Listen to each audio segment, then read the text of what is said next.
Hello students, welcome back to the channel. মই Kalpa Borah আৰু আজিৰ এই ভিডিঅ'ত আমি ক্লাছ 10 ৰিভিজন চেপ্টাৰৰ এক্সাৰসাইজ নম্বৰ R3 ডিসকাস কৰিম। ঠিক আছে? ইয়াত আমি এটা কোৱেশ্চন নম্বৰ 6 ডিসকাস কৰিম।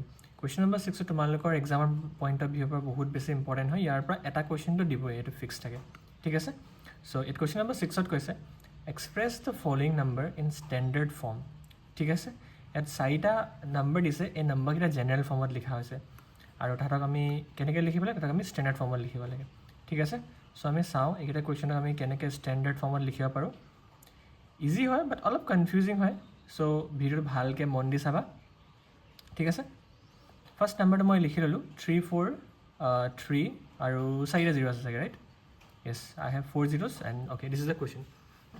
চ' ইয়াক ষ্টেণ্ডাৰ্ড ফৰ্মত কেনেকৈ লিখিম? চ' ষ্টেণ্ডাৰ্ড ফৰ্মত লিখিব হ'লে ফাৰ্ষ্ট অফ অল তোমালোকে মনত থ'ব লাগিব যে আমি এটা ডিজিট লিখিব লাগিব। ঠিক আছে? এটা ডিজিটৰ পাছত পইণ্টছ থাকে সদায়। ষ্টেণ্ডাৰ্ড ফৰ্মত ফাৰ্ষ্ট ৰুল ডেট এটা ডিজিট থাকিব আৰু সেইটো 0 হ'ব নালাগিব। ঠিক আছে? 0 বাহিৰে যিকোনো নাম্বাৰ হ'ব, 1ৰ পৰা 9লৈকে হ'ব পাৰে। Okay, not 0। ঠিক আছে? এটা পইণ্ট দিম আৰু পইণ্টৰ আগত কি থাকিব? 1ৰ পৰা 9লৈকে কিবা এটা ডিজিট থাকিব লাগিব। অ'কে, দেন আগৰখিনি কনচেপ্টখিনি মই বুজাই যাম, এই কুৱেশ্যনটো কৰি চোৱা। চ' ইয়াত ফাৰ্ষ্ট ডিজিটটো কোনটো হয়? ইয়াত আমাৰ ফাৰ্ষ্ট নন জিৰ' ডিজিট হৈছে 3টো। ঠিক আছে? তাৰমানে 3 পাছত পইণ্ট লিখিম, 3 পাছত আমি পইণ্ট লিখিম। ঠিক আছে? মই ক'লোঁ পইণ্টৰ আগত অনলি এটা ডিজিট। ঠিক আছে? পইণ্টৰ আগত এটা ডিজিট হৈ গ'ল। দেন নেক্সট নাম্বাৰটো কি আছে? আমাৰ 4 আছে, তো ইয়াত 4 লিখিবা। দেন নেক্সট নাম্বাৰটো আছে 3, দেন 3 লিখিবা। আৰু এই পইণ্টটো দিয়াৰ পাছত এই জিৰ'কেইটাৰ একো ভেলু নাথাকে। চ' পইণ্টটো দিয়াৰ পাছত এই জিৰ'কেইটা লিখিব নালাগে। ঠিক আছে? 0 জেগাত যদি বেলেগ কিবা ডিজিট হ'ল হয় তেন্তে আমি লিখিলোঁ হয়, বা তেতিয়া আমাৰ 0 লিখা কোনো প্ৰয়োজন নাই। দেন আমি কৰিম কি? এনেকৈ আমি মাল্টিপ্লাই দিম। দেন 10 লিখিবা যেতিয়া হ'লেও। আৰু চোৱা এই যোনটো নাম্বাৰ আছিলে 3 4 3 0 0 0 0, ইয়াত পইণ্টটো ক'ত আছে? চোৱা পইণ্টটো দেখা পাইছা? ইয়াততো পইণ্টটো দেখা পোৱা নাই। পইণ্টটো ক'ত আছে? যদি নাম্বাৰটো আমি দেখা পোৱা নাই দেন এইটো তোমালোকে জানা, এতিয়া ক্লাছ 10ত পালাগে যে পইণ্টটো একেবাৰে শেষত থাকে। ঠিক আছে? লাষ্টত থাকে। তোমাক যদি কয় পইণ্টটো নাই দেন ইটছ ৰং। পইণ্টটো আমাৰ সদায় থাকিবই, এই শেষত থাকে। যদি নাই দেন লাষ্টত থাকে বুলি আমি কনচিডাৰ কৰিম। ঠিক আছে? এতিয়া আমি পইণ্টটো শেষত আছিলে, তো আমি পইণ্টটো ক'ত দিলোঁ? ফাৰ্ষ্ট ডিজিটটোৰ পাছত। তো ইয়াৰ পৰা এই ফাৰ্ষ্ট ডিজিটটোৰ পাছৰলৈকে কেইটা নাম্বাৰ আছে সেইটো কাউণ্ট কৰা। ঠিক আছে? কেইটা আছে কাউণ্ট কৰা? 1 2 3 4 5 6। আমি 6 ডিজিট আগফালে আনিলোঁ ন, তো ইয়াত আমি পাৱাৰ দি দিম 6। ঠিক আছে? বস্তুটো বুজি পালা? আমি 6টা ডিজিট যিহেতু আগলৈ আনিছোঁ, চ' পাৱাৰ উইল বি 6। ঠিক আছে? যদি 7টা ডিজিট আগলৈ আনিলোঁ হয় দ্য পাৱাৰ উড বি 7। যদি 5টা ডিজিট আগলৈ আনিলোঁ দ্য পাৱাৰ উড বি 5। ঠিক আছে? অ'কে, নেক্সট আৰু এটা কৰি চাওঁ, লগে লগে তোমালোকৰ কনচেপ্টটো একেবাৰে ক্লিয়াৰ হৈ যাব। ছেকেণ্ড কুৱেশ্যনটো চোৱা, আমাৰ দিছে 7। এই ফাৰ্ষ্টটো কৰিলোঁ, এই নেক্সটটো কৰি আছোঁ এতিয়া।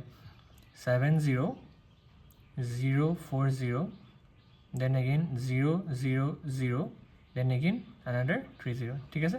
3টা 0, দেন ইমানটো। অ'কে, চ' ফাৰ্ষ্ট ৰুলটো কি আছিলে?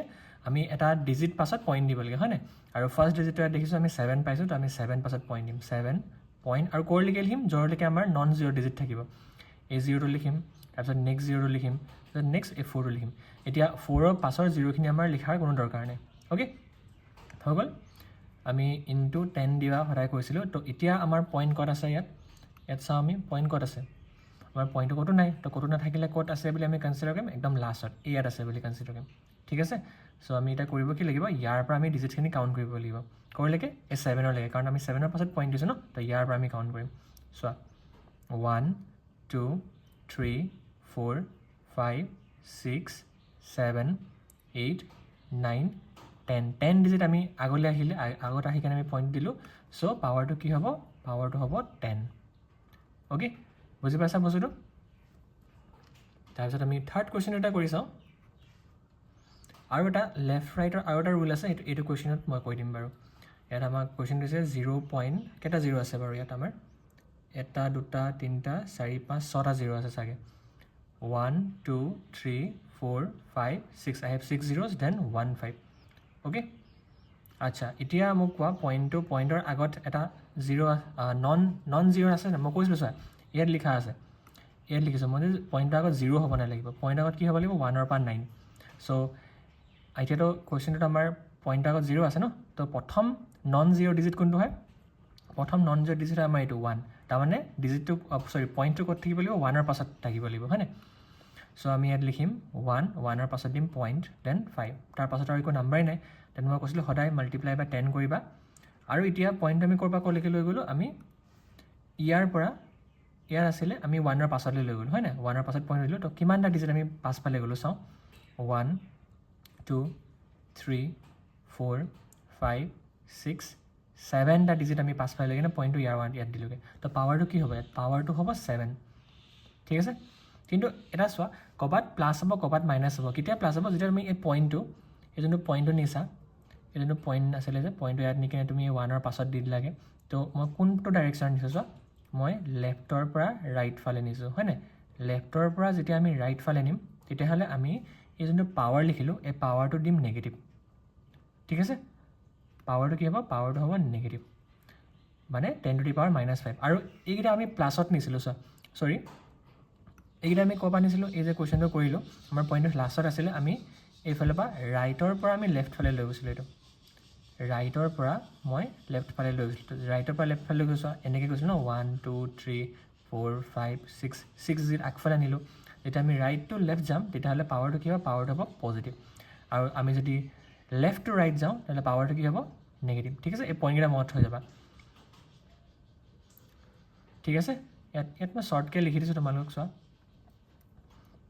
আমি ইয়াত নোট কৰি ল'বা তোমালোকে if you are going from left to right okay if you are coming from left to right then power কি হ'ব পাৱাৰ হ'ব তোমাৰ নেগেটিভ ঠিক আছে power will be minus but ইয়াৰ যদি উল্টা হয় ৰাইটছ টু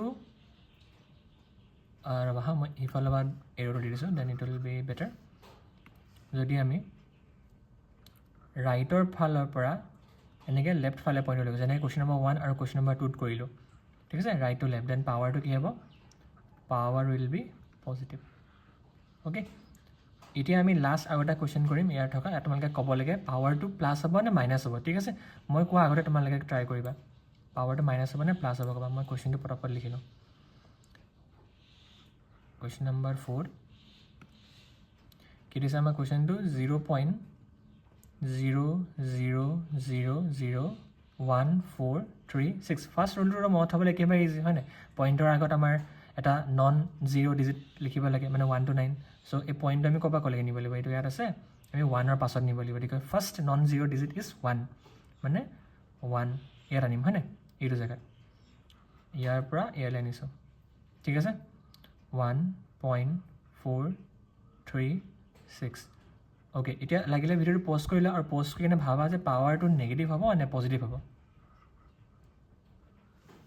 ভাবিলা অ'কে তোমালোকে এতিয়া ৰাইট হৈছেনে নাই চোৱা মই পইণ্টটো ইয়াত আছিলে মোৰ পইণ্ট ইয়াত আছিলে তো আমি 1 2 3 4 5 ডিজিটৰ পাছত লৈ আনিলোঁ চ' পাৱাৰটো কি হ'ব নেগেটিভ 5 হ'ব হয়নে বিকজ চ' আমি কোনফালৰ পৰা গৈছোঁ আমি এইফালৰ পৰা এইফালে ট্ৰেভেল কৰিছোঁ লেফ্টত আছিলে পাৱাৰটো আমি ৰাইট ফালে লৈ গ'লোঁ চিফ্ট কৰিলোঁ দেন পাৱাৰটো কি হ'ব পাৱাৰটো নেগেটিভ হ'ল ঠিক আছে অহা কুৱেশ্যনটো বুজি পালা প্ৰেক্টিছ কৰিবা ভালদৰে বাৰে বাৰে ভিডিঅ'খিনি ৰিপিট কৰি চাই থাকিবা দেন ভালকৈ বুজি পাই যাবা চ' থেংক ইউ ফৰ ৱাচিং কনচেপ্টটো যদি ভাল লাগিলে দেন ছাবস্ক্ৰাইব কৰি দিবা